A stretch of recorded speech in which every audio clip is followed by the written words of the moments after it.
When we were in this place last year in the preseason before 2018, so in the January and the December of 2017, people were hyping up the Seoul Dynasty. They thought they'd be a really good team. They thought perhaps they'd have a top three finish. They thought that the problems that had come from Lunatic High's drop-off in 2017, the lack of star DPS players, missing Esker, this kind of stuff would be fixed and the team would be set with a range of coaches to be able to propel itself to a playoffs finish for sure.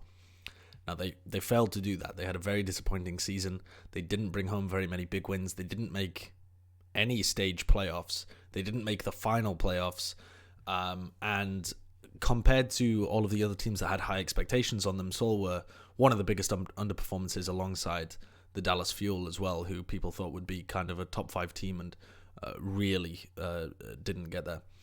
So I think when we look forward, or if we imagine ourselves looking forward to 2018, and in hindsight what didn't work for them, I think there was 3 big problems. I think they had the coaching situation. They had too many cooks spoiling the broth there. They had too many coaches without a clear philosophy or identity of what they wanted their team to be. They had previously been a team that was very much based around what their tank line was able to do, and inviting dives upon their support line, and really having the fact that Jaehong and Toby were fairly unkillable in the dive meta work out massively for their team. Their tanks would play a very distraction-oriented approach, I want to say, where it was more about being able to get really good positional advantages and not dying very often. And if the whole team is managing to stay alive whilst the enemy team dives you, then you are then in a much better position to collapse on them and win the fight. So that was kind of their overall style, and they'd throw in some other stuff every now and then by playing aggressively themselves when they had Who Are You on the team, or by playing kind of Sombra strategies, stuff like that. But they didn't have an identity in 2018. They didn't have a good solution to the meta, and they didn't look like they really knew where to put the focus or emphasis. Their backline wasn't having the biggest impact. They were certainly not the best backline in the league. Their tank line wasn't having the impact. They were certainly not the best tank line in the league. And even though they'd brought in some what should have been heavy hitters on DPS, it turned out that these guys actually weren't pulling the same weight that we expected them to. Somebody like Fletcher's slightly more passive in the way that he plays, phenomenally talented, but not the kind of guy that's going to go out there and just dominate a game for you. He's just going to put up unbelievably consistent numbers on flex DPS from all sorts of positions. Very talented player, but not a hard carry kind of person, which we thought he might have been coming into the Seoul Dynasty. So, roundabout way of saying, first issue was too many cooks with their coaches, so their coaching staff needed a bit of a change. The second problem was their main tank. That was a travesty of an issue for the Seoul Dynasty last year. Miro has been somebody that was dropping off for the second half of 2017, but it only became really evident how painful that had gotten once we got into Owl, because the competition rose at the same time. And we saw teams that were completely punishing the way that he was playing. If you look at his statistics, he doesn't look that bad. I mean, somebody on Competitive Overwatch recently posted, I think that was going through the KD of all of the different players. Now, I don't think Miro was actually featured in the graphic that was created out of that, but he actually has a pretty good KD compared to a lot of main tanks. But the reason for this is, and it was something that I identified throughout the season and tried to bring up when he was playing, is that he just stayed alive for too long. He was playing super, not passively, but very risk averse. Passively, in my head, kind of indicates that you're taking, you're not going for opportunities. I mean, Miro was actually leaping out of opportunities, like just to preserve his life. In occasions where you would want your main tank to step up, take resources, and be able to open up a choke point for your team, or be able to dive onto the backline and create a distraction, Miro was very much still playing that old style of, I'm going to stay alive as like my overall aim, and then as long as I'm alive, I'm then able to do work. But that's not how the game has progressed. Big main tanks, you expect more out of them than just being able to stay alive. And so Miro was having almost no impact in these games and was failing to really provide any sort of initiative when Seoul were on attack. It was offensively that they were so terrible, I think, because they lacked decisive engagements and decisive shot calling and decision making from their main tank player. So they took him out and they tried Kuki for a while.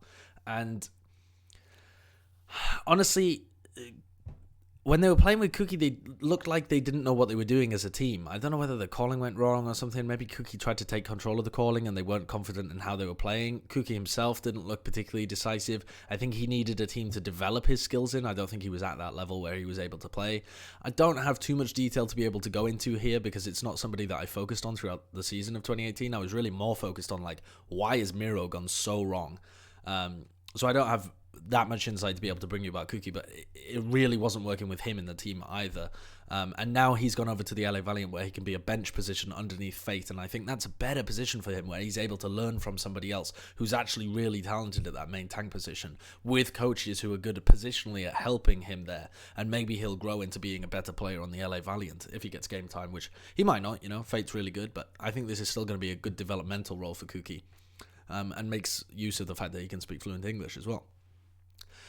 So they tried Miro, they tried Cookie, and then eventually they went on to trying stuff like Jae-Hong on main tank, which kind of hints at the third problem I might be getting to, which is that Jae-Hong wasn't having the best performances either, so it wasn't such an issue taking him off flex support, where you would have expected him to really be excelling, and instead he was playing main tank. Now, what he did add was that decisive element to it. He was very poor mechanically.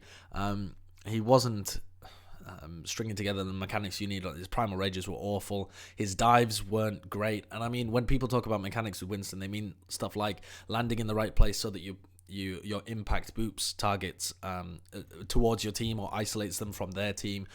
Just the little stuff like punching when you land, being able to effectively utilize your bubbles was another big one. But he, at the very least, gave them a main tank that when you pointed him in a direction and said, go, we're going to follow you, they did actually have some kind of offensive ability, which is why it wasn't as bad as it might seem to run Jae-Hong on main tank. It did fix one of their problems, which was this lack of decisive action, some forward positive motion.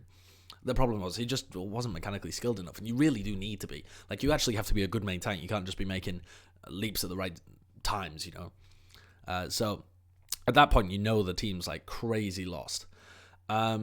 So too many cooks with their coaches, main tank problems, and then also the backline as well. I said they struggled to get to grips with the meta. I think part of that was because Jae-Hong and Toby were not comfortable, either of them, playing Mercy. And their calling got mixed all over the place. It's very different.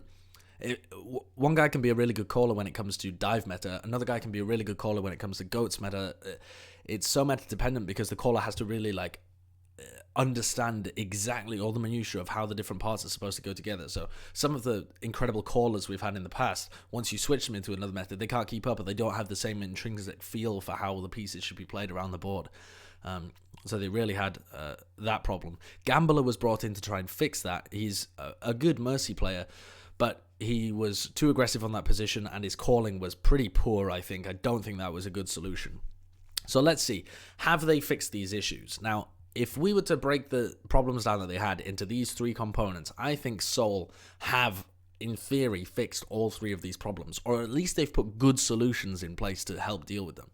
They've rebuilt their coaching line completely from the ground up. One of their guys that was the head coach, I think, has moved into the general manager position, and he literally just went, poof, all the other coaches are gone, and we're going to bring in new people. The new people they've brought in, one of them, Changun, was previously with the London Spitfire, but is not going to be their head coach. Would seem like the most qualified for the head coach position, but for some reason isn't. Maybe he has different skills they want to utilize. They've actually got a guy called KDG who used to work with Snakes, I think, in Europe as the head coach. So a completely different structure. Hopefully this will allow them to have some kind of vision moving forwards in how they want to approach this thing, because it did seem at times like they were all over the place. The main tank problem should be fixed. They have Fisher, who's a star talent. We've seen this. He is a superstar main tank, honestly, if you want to put him in that kind of caliber with guys like Gesture, maybe people like Mano, maybe people like Fate you would have up there alongside with him. He does play kind of one style incredibly well, but he's phenomenally talented on Winston, phenomenally talented on Reinhardt, knows how to lead a team as well. This seems like a good pickup for the team, if you're really struggling with that approach. And they've also got a guy called Marvel, who played for Lucky Future Zenith, has had a lot of success playing in Contenders China, has been dominating that region, looks mechanically talented, has a lot of experience. plays a similar style as well to Fischer. So it's, if they take Fischer out, they can put Marvel in, and there won't be a massive difference in how they play. It's not like one's a very offensive tank and the other's very passive or something. They both play that kind of, I'm the main tank and I'm going to go in there and make something happen, playmaking kind of style. Pretty aggressive. Good on Winston and Reinhardt. So I think this, in theory, is a good solution for the Seoul Dynasty's tank problems. Third problem, they don't have a player that can play Mercy or is really... I mean, both Toby and Jaehong are pretty flexible across Ana and Zen, but you want somebody who can play the Mercy and also crucially be able to call for you. And in theory, again, they've solved this problem brilliantly. They've picked up Jexa, a guy that was a hot commodity on the market, trialed for a bunch of different teams, and was very highly wanted as far as I know by a lot of them. His English skills are reasonable, so he was even trialing for some of the non-fully Korean teams.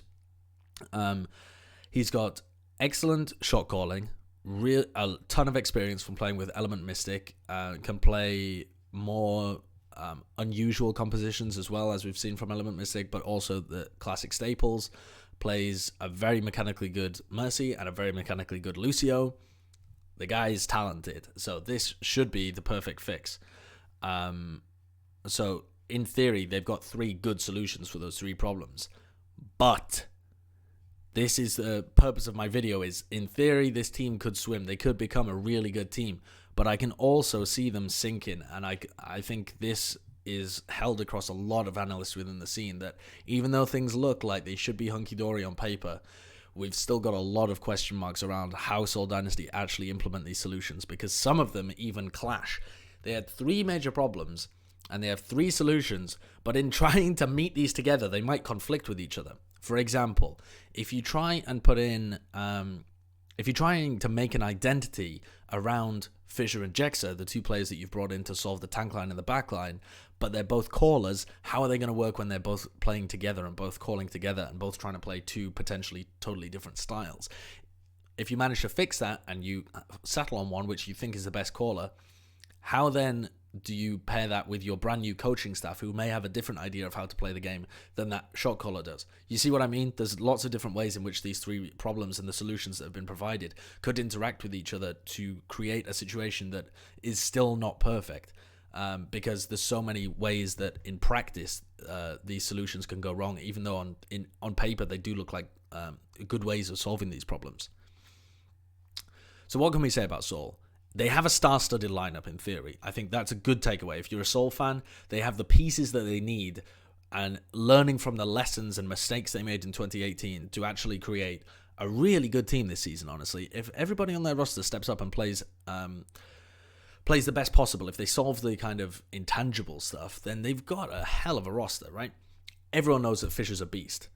Zumba has not been the problem for them. I don't think anyone, even the harshest critics of Seoul, were calling for Zumba to be taken away from the team. I would have been a big fan of scrapping almost the entirety of this team, but even I would have kept like Fleder and Zumba and maybe Toby.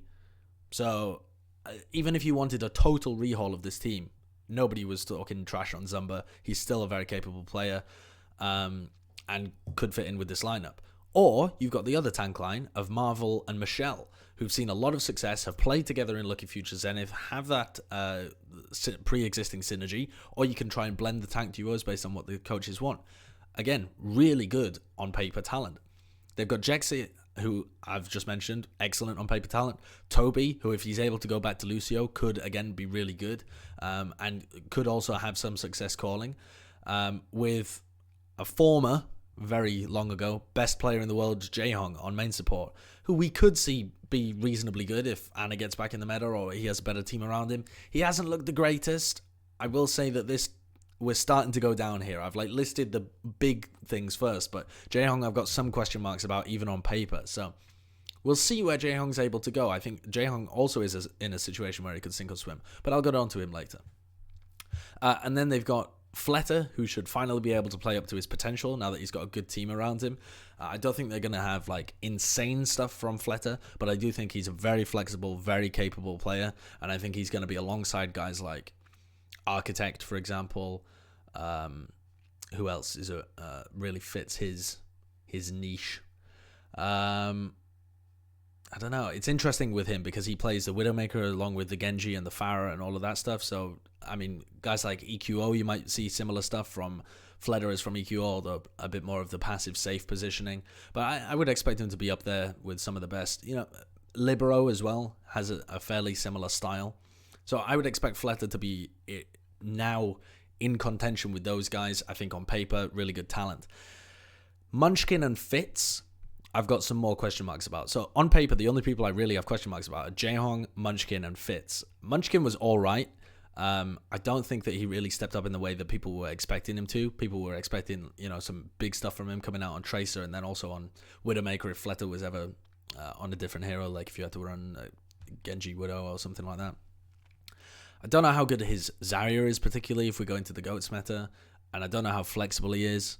He doesn't seem like a star talent, and you would want someone else who's really good alongside Fleder because he doesn't require that many resources, Fleder that is, and still puts out crazy damage. So you'd want someone who's a bit more like out there, a bit more aggressive to play alongside Fleder, in my opinion. But okay. And then a guy called Fitz, who is a weird addition to this team, honestly. I don't know much about him. I couldn't find many VODs on him. I was watching a little bit, and he didn't look that great. So, I don't know. Big question mark there for me, but maybe they saw something in trials. Maybe he won't even get that much play, and it'll be Munchkin and Fleder. But okay, I'm not expecting this team still in 2019 to be carried by their DPS. I just think their DPS are not going to be a limiting factor. So some of the issues that I really see that would affect them in the future are how they choose a tank line. I think that's the first one that they've really got to address. Fisher's a real beast, and he's a shot caller, but he plays one set style. He's very resource heavy, and he can be a bit of a prima donna. So there's a lot of caveats when you plug Fisher into a roster that I think the London Gladiators came to realize probably fairly quickly, actually, but certainly towards the end of the season when they were trying to run Fisher in there, is that what they were saying towards the end of the season was they thought they would get the most effective scrims possible with, was it Remix? Yeah, it must have been Remix that they played with. I can't even remember who they used in the playoffs, but it has to be Remix. It was the only other tank on the team. So I think that says a little bit, right, about what happens when you get Fisher in the team. I think we've seen from his Twitter outbursts and stuff like that, he might be a guy that's difficult to integrate with the roster, particularly if you have another shot caller on the team and the styles clash and stuff like that. So although he's an absolute beast, and even if you want to play the style that Fisher plays, where you put all the resources into him and you carry him or you support him, even then there can be some drawbacks. So this is like the first test for these brand new coaches is, do we want to go with this guy? Do we want to build the team around Fisher? Maybe. Then you've also got Jexa. So when you're trying to decide between Fisher and Marvel being on the main tank, you're also deciding what you want to do in terms of your calling. Jex is an excellent caller. Does that mean that you don't play with Fisher? Does that mean that you want Jex's calling to supersede Fisher's if they play together? So another hurdle to try and navigate and try and figure out. And bear in mind, this really wants to be figured out fairly early in the season. You don't want to be rotating people like a carousel, some game of weird musical chairs throughout the season. That is a surefire way to have inconsistent results, poor results, not be able to develop advanced strategies or even more basic fundamental teamwork. Now, Marvel's a similar style to Fisher, as I said before, but he's not proven against elite competition. So do you run him in a couple of scrims, see how he fares? Is Fisher even happy sat on the bench? Is Marvel happy sat on the bench? And then you have to also consider who to run on the off tank. You've got Zumba, who's more experienced against high-level competition than Michelle is. I think they're roughly about the same level. I wouldn't really be able to say who's the better player. Most people would assume it's Zumba, but I think that would be historical, like, what's the word for it? Like fan bias, I guess is the word. Like, you know, when there's a really popular player, you tend to say that he's better than a new guy coming out. But I don't know whether that's really true. It's hard to rate Diva players. I don't think Zumba had incredible performances last year. I think he was stable. He was solid. I look at Michelle. I see somewhat similar stuff. I think it more comes down to how they work with the backline and how they work with the main tank you put with them. But say you prefer Michelle, but you also prefer Fisher. Are you willing then to play Fisher's shot calling, Jex's shot calling, and Michelle, who wouldn't normally be partnered with Fisher, who'd normally be partnered with Marvel? Lots of moving pieces in this team. There's also the question of this identity of the team. You don't really have a court still to build around. The old Lunatic High team was very much built around that backline of Jaehong and Toby, and also pretty much like Miro, but it was Miro and Zunba as well. So the core of the team, though, I would definitely say was built around how good that backline was. It seems likely to me that backline is not going to be a thing anymore. It seems very likely to me that Jexa is going to get majority of the playtime. I don't really see a world in which they don't utilize that player that they've just picked up because he's so good and he's a very good caller. Maybe they dump all their resources into Fisher and they still keep Toby and Jaehong, but even mechanically, I think Jex is better at the moment. So I'm working off the assumption here that Jex is going to be involved in the team the majority of the time. Where then does the identity of this team come from? They've got Jaehong playing alongside him, but you don't really build a team around Jaehong. He's starting to drop off. He's not looking like the Jaehong of old.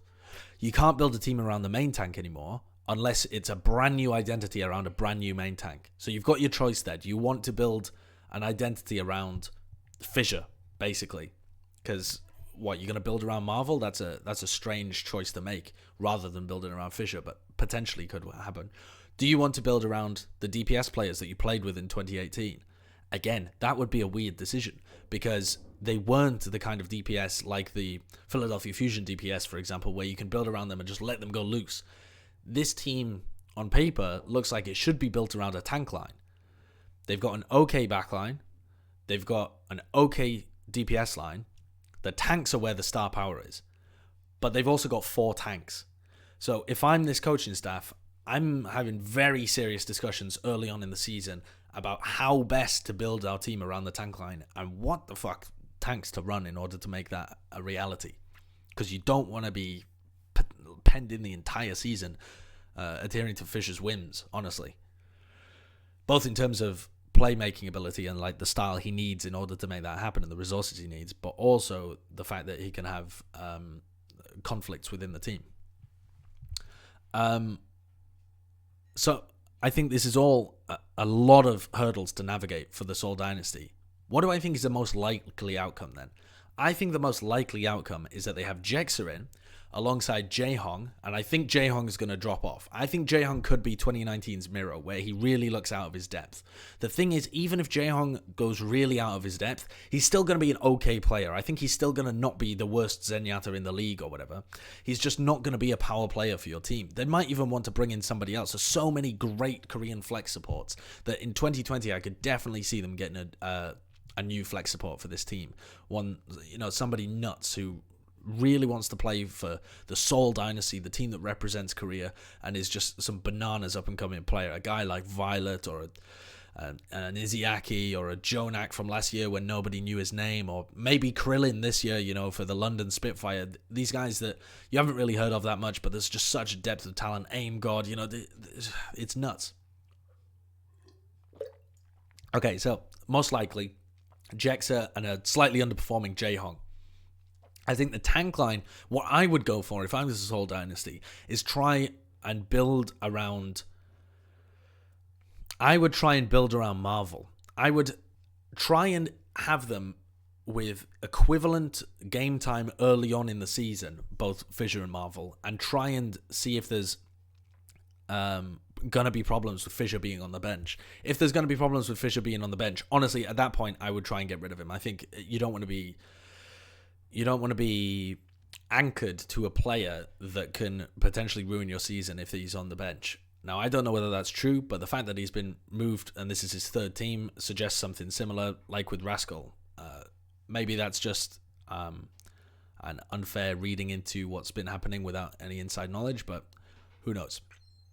But that's what I would do. I would try and split game time with them early on so that Marvel can learn from Fissure and both of them can try and implement different styles within the team. And then I would try and trend towards Marvel later on in the season. And I would honestly run Michelle as well. I would try and build around Marvel and Michelle as my core, because they have pre-existing synergy. You want that star power in the tank line, but you don't want to only be able to play one style, and you don't want some weird internal issues happening halfway through. And Zumba is a great backup if you ever need him. Zumba doesn't seem like he's ever going to drop off, but he doesn't seem like he has mad heights either. So I would bank on Michelle potentially having higher heights or better synergy with Marvel, and see how that goes for the future. So that means you've got 3 brand new players in the Seoul Dynasty, and at the moment the only guy that I've mentioned is Jae-hong that's staying on the team because they have no other flex support. Then I would also try just running Fletter and Munchkin and see how Fitz integrates. I have no idea what they're going to do with Fitz. They might not have even picked up Fitz to play DPS as well. I wouldn't be surprised if he comes on the team and tries to, like they did with Guido, where he tries to like sometimes play instead of Jae-hong or something like that. So where do I see this team finishing? I think I had them... Where did I have them in my power rankings? Just looking it up. I had them 10th in my power rankings, and they were 8th in Overwatch League Season 1. So I don't think that they're going to... But the range of areas that I see them is, even if they do really badly, I would see them finishing somewhere around like 13th, 14th, just lower than middle of the pack. I think they have too many really good players in order to drop off much further than that. Like in Season 1, you know, they looked totally lost. I mean, the amount of problems that they had, they really should have been way further down the table. But they have such good players, you know, compared to the rest of the pack of the teams that are towards the bottom, that sometimes they can just skill it, or even if they're not playing at their peak and they look really shaky, they're still slightly better than the competition. So I'm expecting like the worst case scenario, they'd finish like somewhere like 13th, 14th. And the peak for this team, I could see them getting into playoffs and making a decent run, but that's only in the scenario in which they really solve all of these issues and have a good identity moving forwards, have a stable tank line that they really build around, Fledder performing well, Jexa calling well, Jae-hong not dropping the ball too much, Munchkin not dropping the ball too much, and they can power forwards. I don't think they're going to be a top 4 team, but I could see them sat somewhere around like 5th, 6th, being able to get into the playoffs and make an okay run, like maybe make a semi-final or something like that. But I do think that they have a reasonable potential of collapse. So this is the year, though, for Seoul Dynasty. They can either prove themselves going forward as the team for South Korea, and they can really start to make a name for themselves. If they make a semi-finals, they're going to start attracting more talent, and they're going to have a new identity they can build around, and they can plug the holes that have been going wrong. But if, again, they have a season that's disappointing, the Seoul Dynasty name will not be attached, I think, as much with pride for representing Korea and really wanting to go there and really like doing the best. It's going to be, this was supposed to be the case, but it's now associated more with disappointment. I think the Dynasty name was bold to come out with, but it can also have some fairly bad repercussions for them if they don't perform. I think if they have another really disappointing season in 2019, that will be all anybody's thinking coming into 2020, and they're going to struggle again to rebuild and might just have to scrap everything. If things go wrong this year, I could see them scrapping all the talent from 2019 and just trying to start fresh, maybe building around Michelle and Marvel or something, or just building around Jexa and getting rid of almost everybody else. So this is such a pivotal year for the Seoul Dynasty. We'll see where it goes from here. It's a very interesting situation with both them and the Fuel, honestly, as well. So that's a reinvigorated rivalry between the two of them. Doesn't get much more exciting than that.